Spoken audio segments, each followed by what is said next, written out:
월드컵 64개국 확정. 국제축구연맹이 월드컵 참가국을 기존 48개국에서 64개국으로 늘리는 방안이 확정됐다는 피파 내부 문서가 유출됐다. 24년째 멈춰있던 중국 축구의 꿈에 다시 한번 기회가 찾아올까? 중국 매체들은 중국 축구의 월드컵 진출 꿈이 다시 살아날 수 있다며 새로운 가능성을 주목하고 있다. 중국이 마지막으로 월드컵 본선에 출전한 것은 2002 한일 월드컵이었다. 마지막으로 본선 무대를 밟았지만 이후 24년 동안 단 한 번도 월드컵에 나서지 못했다. 막대한 자본을 투입하고 해외 유명 감독과 선수 육성 프로젝트까지 추진했지만 결과는 기대에 미치지 못했다. 한국, 일본, 이란, 호주 등 아시아 강호들의 벽을 넘지 못했고 사우디아라비아와 카타르 등 중동 국가들의 성장까지 더해지면서 중국의 경쟁은 더욱 어려워졌다. 그런 가운데 피파의 월드컵 확대 문서가 중국 축구의 새로운 희망으로 떠오르고 있다. 현재 피파는 월드컵 참가국 확대와 관련해 상업적 가치, 중계권 수익, 팬 경험, 축구 산업 성장 가능성 등을 종합적으로 검토하고 있다. 가장 큰 배경에는 역시 경제적인 이유가 있다. 2026 북중미 월드컵부터 참가국은 기존 32개국에서 48개국으로 확대됐다. 대회 규모가 커지면서 경기 수와 일정이 늘어났고 일부에서는 선수들의 부담 증가와 대회 질 저하를 우려하는 목소리도 나왔다. 하지만 피파 입장에서는 경제적인 성과가 컸다. 2026 월드컵은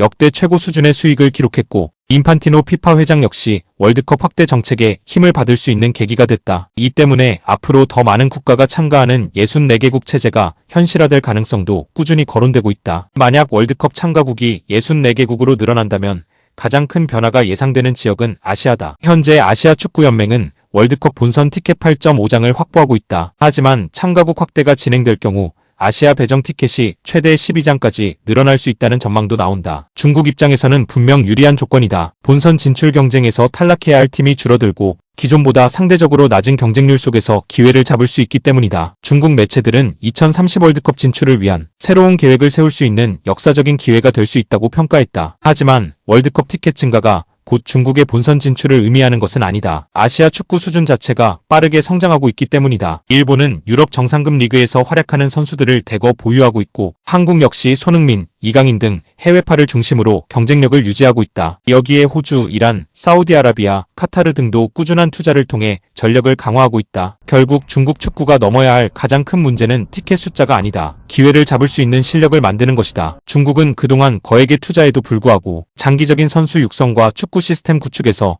한계를 드러냈다는 평가를 받아왔다. 유소년 시스템, 지도자 육성, 리그 경쟁력 강화 등 근본적인 변화가 없다면 참가국 확대라는 기회도 다시 놓칠 수 있다. 64개국 월드컵 시대가 열린다면 중국 축구에는 분명 역사상 가장 큰 기회가 될 수 있다. 하지만 동시에 24년 동안 해결하지 못했던 문제를 다시 한번 증명해야 하는 냉정한 시험대가 될 전망이다. 과연 중국 축구가 이번에는 늘어난 기회를 잡고 다시 월드컵 무대로 돌아갈 수 있을지 전 세계 축구 팬들의 관심이 집중되고 있다.